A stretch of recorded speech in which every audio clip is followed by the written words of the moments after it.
Pathian thu thiang lim ngai thang u Ezekiela le khabu bung ni changa le changruk tin annin an ngai tha emo an ngai tha lovemo helmang an ni sia an jinga zol ne ya omti an shereng turani tin nang mishing fapa an mani lausu la an thua po zam heksu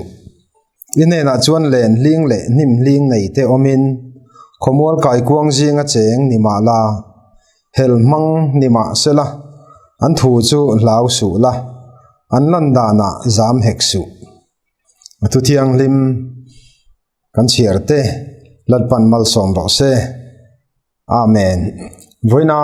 kan thu puya na kan than chu an jinga lalpa zol ne ya omani ti an shereng turani ti be chan hian an jinga lalpa zol nei ti kha kan thu puya kan ladua ring tu te hi kan omna pianga pathian thu nun chua pui tura ruat le mo phurna nei kan ni a ring tu ni ve vek te jinga emo lali suwa ring ve lo tu te bula emo miswal tia khotlangin ramin asoite danin miswal tia thiam lo achantir te jinga po omta ila mi fel rual om khom anti thin tong kam te po an ho veila mi tha ho jinga te po om mai la chung jinga chuan pathian mi kan ni chuan pathian mi kan ni na hi mi in an sengei turani pathian mi kan ni tilang chuak khopin kan nun hi lalpa tan kan in ser thiang limanga kan in ser sangam turani ti hi voina kan soilan du chu ani pakhatanga zol nei an jinga lalpa zol nei hanti don chuan zol nei ti chu ashil fiana kan se sa vek ome panni chini nan shil fia thina zol nei ni na an soi fiana pakhat chu an ne na pathian thu lo thleng hun local turami thu lo thleng puan lok hi zol nei na ania chu tiang puang tu ta chu zol nei an ni a tin pakhat le chuan thil dik lo adik lo na huai taka soya ati dik lo tu te po mai chana sil ngama hei zo khi pathian thu ni e tu nai ti lai hi ithil ti hi adik lo ni e tingam tu te hi zol nei na thok tu le zol nei bok an ni kan pathian thu a hian kan mu a mun tam taka abik takin thuthlung lui huna phei chuan zol nei lian le zol nei te ti te kan nei a ten thuthlung thar huna po chu zol nei na chu na sa takin pathian mi ten an thoka thuthlung lui huna khan hun local tura thil lo om tur shil lok na hi alar viau angin alanga ama ro chu pathian mi ten an na tho tam zo ke ro chu lal emo tuin emo thil dik lawati a chumi at thil ti dik lo hriat tira kong dik zok huai sen taka ko mu tu kha zol nei ro pui an ni a chu zol nei na poimo takani tunlai huna hian in tirau timayang pathian thu tak amamo tu te ne na din chuangam chuang si lo om huna pindan kila emo koi malai veng kil tang emo a thil lo thleng tur puan lok vak te po hi a oma chu zol nei na chi khat ang chuan soyani thina amaro chu zol nei na poimo le langsar a soi chu lalin thil dik lawati a mi pui chan ai zo saka chung ta chu iti hi adik lovani tia lal ne na wai sen taka soi ngam thil thazok vasil fi ngam kha zol nei ro pui zol nei na thok tu an ni a hei kanom na khotlang te po hi enge din mun le hanti taila tuna hian Manipura, Churachandpura, ke chu ka oma ten Mizoram atanga kal kania karil ru chuan Manipura tlang mi te nun te Mizorama kan khotlang nun te adap vela chunga chuan Manipura hian Mizoram ma pon yang chu sarkar phalwa drak manga eizong hei ram noya po han kalila so laitlang panga mi so enge ni kani ani so opium chin na ani so anei tu ta chu mi ta chu an nia ti an ria reng po hi NGO shroi tu te point muma se khami ti lo tur khan ma an langam thin lawa chu tiang bok chuan drak mi te hian an tola chu ta tang chuan an la chu lai chuan an hral le ani o me han tiang chi te po zon nan an nei zon na ber riat chian si lo ma se kar chuak tharapiang nei thei mai in ro pui tak sa thei an kho sakna chevel zong zong mi pui chung lam anga kho sa thei si chung te po chu soi tur tam taka oma ten ei ruk na mang intilian mire thei chan ai ei sak te po hi aluar em ani kan politician te lal na chang tu te rorel tu te khotlang mi pui chan ai ei saka chu tiang soi te po chu adikem diklovem approve na chu ka shelo amaro chu alar em ani job card khokhata in chu ti za tan oma amaro chu job card an khotlang ho tu ten lal emo local council emo village council emo po ni se chumi ten job card an nei chu an khuwa mi te family zat ayatam de an nei han ti ang chi te a family om ho po in an chan tur dik tak central atanga local an chan tur kha mu phak si lavin tu tenemo an eizo han ti ang chi te atam em ani ei ruk na manga intilian mire thei chan ai ei sakti te ten chu mai nilawa wal au taka zule drugs rui anti te alar ma aizol khopuya te thingtlang Mizoram thingtlang le district headquarters mun then khata te ten hei Manipura chuan Churachandpur khopui New Bazar le Old Bazar atenge po hian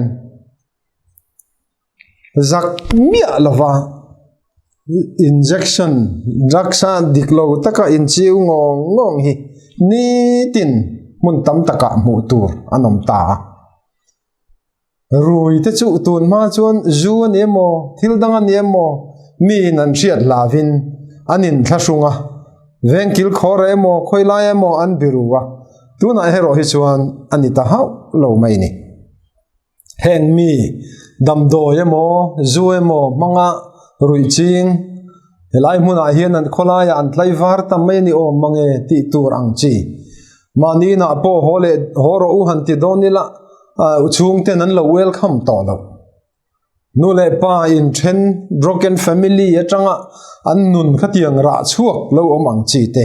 tam tak an omani a hoi molai lai chuan tun ma kan riat ngai lo chulai chuan ruang charani a odi ani ang han ti ang chi te atam ta em mai ni chung chu kan khotlang nun ani a kan khotlang nun hi adam lo tak zet ani chumi ron ring chuak tu chu enge niang le ro chumi ron ring chuak tu chu chung kwa ani a khoi chung kwa emo atanga an member tu me ber kholaya khatianga ron kal thin te kha an lo ni a chung ta nei lo em nei lo top mania van lai tlang hi chu soi turan om me lo zokin rin om khoi chung ku atangin emo khatiang kha an rom chuak mai ni enga tinge nu pa kan in ne ya kan in mangai ma mangai in trom tur kan en kol seilen tur pathian in fanau min pe a chumi kan en kol dan tur zong po hi chip chiarin ti mai la kong sang in kan Bible a hian min zir tira lalpai pathian chui thinlung zong in mangai turani I theina zong in I chakna zong in I tharau zong in lalpa I pathian chui mangayang heng thu poimo te in fa te in zir tiranga zinga le chuna le tlaya mudna kong in kalai in thudlai in mudlai in tho hun ha hu khang zong a khan in fa te in zir tiranga a chan chu pathian ne na changamal som na kan don lalpa laka kan don kan ro chan fanau te hi kong dika shwai turin pathian in a mangai che ni nang point mangai vero ke ni pon lalpa kan mangai le ta ni tia kan fa te hi ni tin zan tin englai po kan sila kan kai shwai turan ni lain mi then khat chuan kan fa te en kol na le kai shwai na hi kan thla da khop maya na chul lom chuti khati kanom pui chumi ta chuan lo en kol mai ro se ani te ne na da mayang api te ne na da mayang ti khan kan fa te hi kan kalsan dora khovel lama hin kan rual ot em thunga kan rual o na khovel lama asana wangin kan fa te kan thut chil theilawa kan fa te hi pathian thu kan sil thei hek lova chung kwa pathian ina min pek le en kol dan tur min pek zom lova nitam tak kan oma wang hian kan chung ko tharau lam nun atla chia chung ko pa beremo nu beremo apiang thar om chun tu mo ber tal hian puithiam na thok tur kan ni lain chung ko puithiam na thok tur poin tu ma kanin mu zo lova chungin khoma hune pathian thu chiarin ni tong tra yang u chungkua lalpa fakin zai howang u han ti te lalpa polin mai cham lalpa ta ni siamang utia rot ngam po chungkua hian kan tlem ta tiel ni te po hian a hriat ani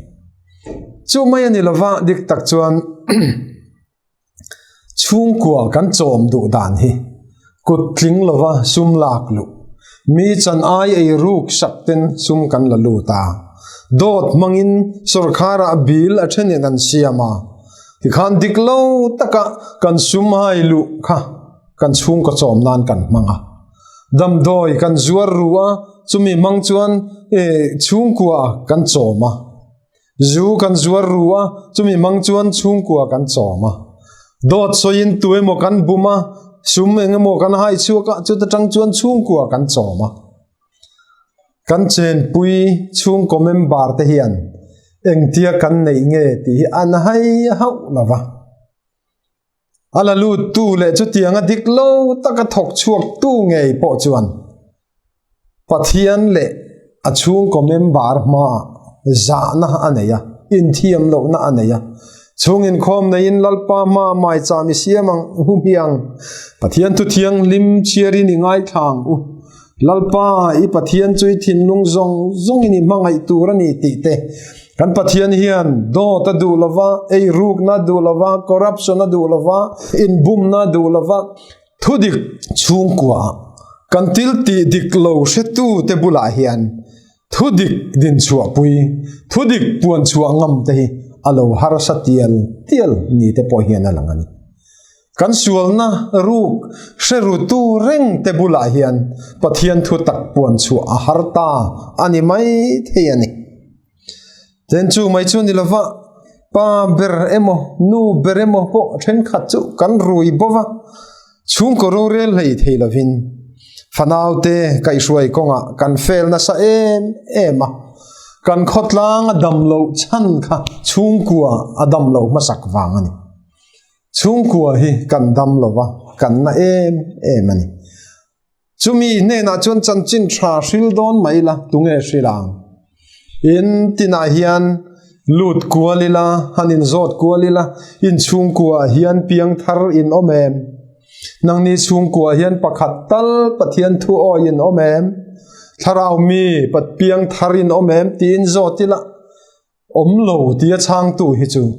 keini Christian rama hi chuan anwang leang amaro chu inga tinge chu tiang mi ni si chuan lalpa dan kan zum pe lawa lalpa du lo zong thil kan fom khoma chumi chuan chung kwa kan en kola kan fa te poi thudik kan hril thangam lawa kan chung ko tharau lam nun hi achim hem maya atla chia chung ko mai cham athia mai cham mai nung to athia chumi sem al ngam pot kan to lo lai yan in chung kwa membara piang thar pakhat talin omem tin zot ngatila chu kan thin rim lom hial mai theiani nima se kanom dan le krista chanchin thai a in mil miau silo wangin kan chung kwa ake che fothin chung ma chon tur chuan pathianin ami te hi min kowa he thu ngai thatu ilo ni ve lau chuan he thungai thatua piang te hian mani en feila kan chung kwa en feila mani chung kwa hian lalpa du lo zong enge ni ti hi dap chuakila chung te chu pai bo ngamin lalpa tan mai cham tung ding leila lalpa kan mangai le turani lai hi soi tharin chung kwa hian dikna tung dingin tran ila tharle ang umiang Israel fate din mun kha han enta ila Babylon sala an tan lai phei kha chuan a hun na rei boka namdang nen anin nei pola Babylon ho ringlo mi te nen an lo in nei pol na sa ema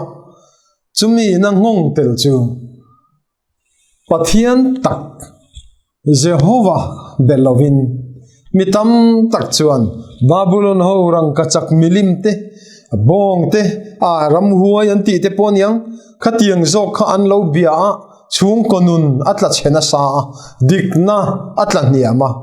pathian mi huai sen na huai sen taka pathian mi ding chuak an tlem tel ni hian alang ani kan bible an chanchin kan han hian an sa khonun atla niama namdang ne na in nei pola pathian an hlat tial ani Jeremiah bungruk chang som paruk le som pasaria phei kha chuan pathiani na zol nei te manga Israel fa te ne na thu soya khan kong tha kong hluna kal ro u katia nima se Israel fa te chuan kan kal lowang ti in min changa te top maya ral veng tu to rodri ngai tharo u kan tia nima se la Israel fa ten kan ngai thalowang an tia ati top mai lalpai pathian thu hi zom thale te u lalpai chung kuain kan mangai turani pathian mi ni na dik takhi kan din chu pui turani kan ti lai hian trong kamin chang lo maila kan thin lung chuan kan ngai thalawang kan zom lawang lalpa to torot ralveng tu te ral chung kuwa chiat lo nan kan khotlang le kan ramma chiat lo na ta na ralveng tu pathian mi out thin lalpa to torodri kan ngai thadu to lova chumi wang chuan kan chung konun kan sa khonun hi ake chia na sa ani Israel fa te nu na po khan an thin lung kha chu tiang chuan om tlat ain chungeng tlat to kong luna kal ro kong dika kal ro kan kal lawang ralveng tu to toron ngai tharo u kan ngai thalowang chu tiang chi chu ni tamayem le chung kwa chung in kho man ti don ram maila anin om ka ngai thape lo kan pathian tu buwa lalpa pathian in heti hianati nun dikin nung ro u dik na hi tung ding ro u fel takin in mangai ton ro u ti te zirti na sang om amaro chu heng po hi kan ril ru chuan kan zom pe lo chu kong dika chuan kan kal lawang ralveng tu to rodri kan ngai thalawang ti ang khan thusil tu te po hi tu ma hian an ngai thape tamek lovemon le ti turani biagina rinom taka dik taka attention pe a uluk taka thungai thape kan tlem ta tiala kholai dunga thu soi te phei chu ngai thape kan tlem tiala YouTube pa le internet kal tlanga thu soi tha ngai thape po kan tlem tiala kan mit chang na te kan thinlung ina than jok thil chu khovel thil dang tam tak hi min lua tu atam ta em mai ani ale lama chuan chuti taka kan ril ru a khove lawang chuan kan in le lo te po a thave tiala lir thei chuak a thar a model sang nei thei zat khopa khovel thila chuan in hai vur thei te po an lo pungta kan khopui te nila mihring kan tam tiala tun ma motor tlan tam zut om ngai lowa khan tuna chuna tam ta ema traffic rules abuaya chuti khop chuan mihring nun hi khovel lama chuan ma kan son kan sitting room furniture set te alo thata ema TV le thil dang kan hun te computer le thil dang kan khum furniture te kan bedroom furniture te thil sang hi kan in le lo kan decorate dan te kan cheidu dan te changkang ta ema rama chuan kan thang lian ani Israel fa te kha Jeremiah bungkua chang thuma chuan rama an thang lian thu taka thang lovin sual lama an thang zel keimi selovin ti in lalpan azol nei mangin a hriat tir ne chu lalpa au chua kan ram din mun hedik tak chuan han zir chiang mai la pathian thu tak tui pui tu khovel ma za pui lova puang ngam tu hi kan tlem tiala rama chuan kan thang lian kan politic khel dan bol lo tak po zak mia lovin diklo takin kan khel duwa thil diklo lalinemo khotlang shroi tu tenemo kan ti anti kan mu reng po in tu man chung chu kan chap char ngam lo kan soi chuak ngam to lova diklo ti chungin pathian mi te rong bol tu zinga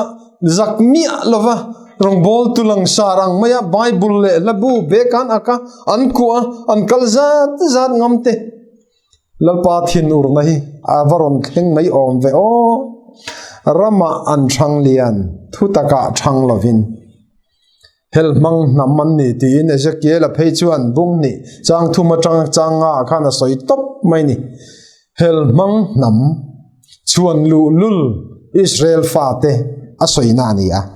chu tiang chuan keini po hi kan din mun hi ani ta me ni hian alang tlatani chu tiang khopa Israel fa te pathian lam ngai sakdu to lo chuan lul hel mang ralveng tu to torot ri po ngai thapei to lo kong dika kong luna kal turan ti po kan kal lo wang tingat ho jinga khan pathianin Jeremiah atira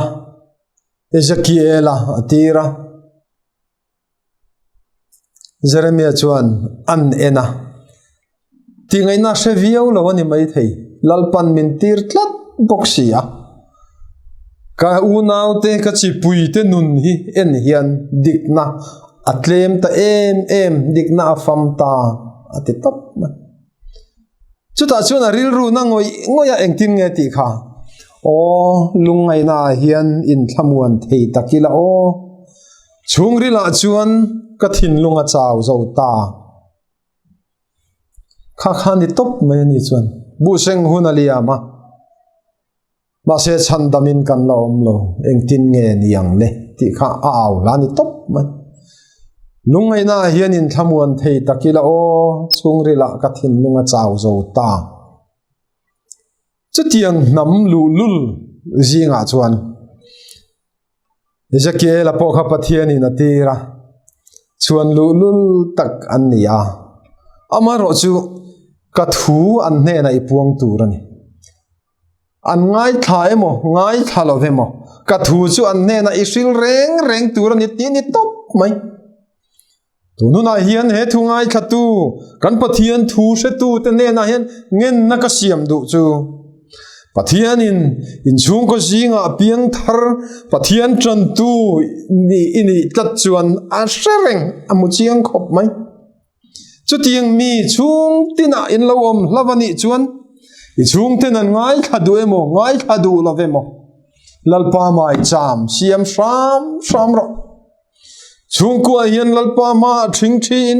kan sual te thu pha choin lalpa tan hian kan nun hi pe thar leang kan chung kwa pui thiam na thok turin kan chung kwa hian lalpa zol ne omani tian riat theina turin tran kan la ka ngai hian chung kwa piang thar om chuni ni em i chung te dangin i member puit i chung ko member dangin pathian thun oi chia lo nia i riat lai po khan nang chu midang lam pathian mi inia nu le pa ten an zom lo poni bai thei pasal fanau ten nu pui fanau ten an zom thado du lo poni mai thei amaro chu an ngai thae mo ngai thalove mo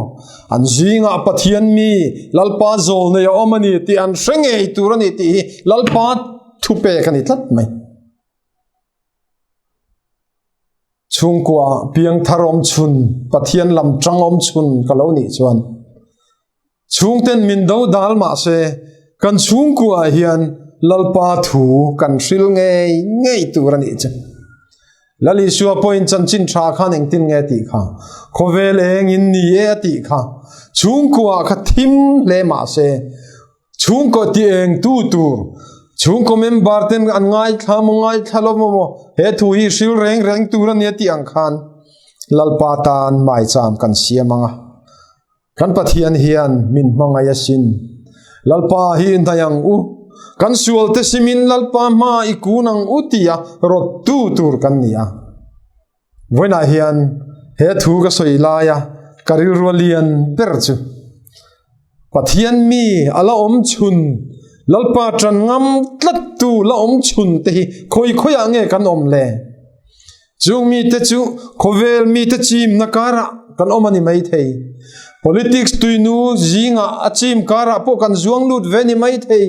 i zuan lu na politic khakbol lo a khan i campaign puiten an zinga lalpa zol nei omani ti an sereng turani yang khotlang shruai tu lalle hau sapu kan ti te ta chung mi te zinga po chuan diglo tak an lo omani poin an zinga thu soi pha ka omini chuan an zinga lalpa zol nei omani tian hrianga imit mei po an venga an za chenga an nena kong dik ipuangam turaniang chu kan pathianin mindu danani thim ti eng turin pathianin keini hi mindua keimania chunga lalpa tharau om minlua tlat tu hi ubet lovila adu angin athu te puang chuakila huai sen takin tran ilang Ezekiel pathian in atir khan ahu phur ngoya anau pan na te atong kam thiam lo te afel lo na te Israel fa te lululan ni dan te asevek amaro chu kan pathian khan I thu soi hian ngai thlai mo ngai thalave mo an zinga lalpa zol ne omani ti hian thangai tur ni chung ko member a piang tharom chun kan ni chuan ka chung ko member ten pathian mi kan ni ti an serenganga pathian lama shuai thei tu tur lalpa zol nei na thok thei chung kwa omani ti an thangai tur ni cha pathian tran tlat tu chu zol nei ya kan puang vek angani chu a chan chu zol nei ni na le an na kan soya khan hun local tura thil puan lok ringota ni lawa diklo chal tau ngama diklo chua chal ngama thudiklo chapchar ngama thudik zok hriat tir ngam tu te hi zol nei an ni pathian zol nei na ni chu wangin chu zol nei na thok tur chuan mi piang tharau mi athin lunga zion pannalam lian te om mi chu tiang mi chu lalpa hian adu ngoya wena hian kan chung ko mai chama lo tlu chetoni poin chumi tung ding le tur chuan lalpa hne na tran ila samang kan khotlanga hian sualin rowarela kan telna NGO wa sualin rowarela kan political party a sualin rowarela kan tho puite zinga sualin rowarela ni poin kong dik kan zo tlan le theina turin lalpa zol nei om zenei lo ni lovin lalpa zol nei om zenei kan ne anga ya Ezekiel a fui zui na phei chuan lau su la zam hek su kei lalpa hi ne na kom ring dona loma ti zoya lalpa tran ngam to piang bula hian kan pathian hi atlai done mo kan ti lai poina hun taka aron kala atran puizat zata a fail ve ngai lo kan pathian hian ama mamo tu te atran pui thin kan khotlang a chiat chan kan soya chung ko ke chiat tam wang ani chung ko mai chama chim chiat em wang ani chung ko a that to lo wang ani chung ko hi tha theu se khotlang nun hi thamai don chung ko hian pathian tri mi ni thevila kan khotlang nun chu a thamai don ni ma sela enga tinge kan chung ko member kan bangai nge kha o din kholaya thi eng wangin nge lo ho du lovin kholaya khan rui ni leng zan khuwa rui tura ahuna than jok tlat adu than jok tlat eng wangin nge mi re thei chan ai ei du tlat roi tu kan nei chung mi ta jinga chuan an chung ko member kan lo ni lo chuan thu dik zo lalpa atanga thu chuak chu huai sen takin din puila chu chung ko member a chu ni lo om ve lavani chuan an jinga lalpa zol nei a om ti an sengei turani a lau su la zam hek su pathian thu hi din chu puira tia zol nei Ezekiel apo kan pathianin atirang khan keini pohimin tirani chanchin thama thai jiak bung som chang som paruka te chanchin tha luka jiak bung som chang thuma te a soi chu ching na jinga beram om angin katir cheu hi atia diktak chon tharau mi kan ni na te hi lalpa rin chanin huaisen taka kaltur kan ni a diklo chu diklo na kan soingam tur ani a kong dika hroi tur le chung ko mai cha ma meimit to chem al le turin keini hi kan ni tun huna hian I om na mun Games and Sport Association aniemo NGO wa aniemo political party khoya polo ni ro se khoi chung ko member polo ni ro khoya lai committee a polo omla khoi lai polo a polo omro pathian tri mi ini nahi tun huna hian lam tir turin lalpan ako che asom che an jinga lalpa zol nei a omani ti I pol puiten I member puiten an sengei turani lalpan thu mal som ro se amen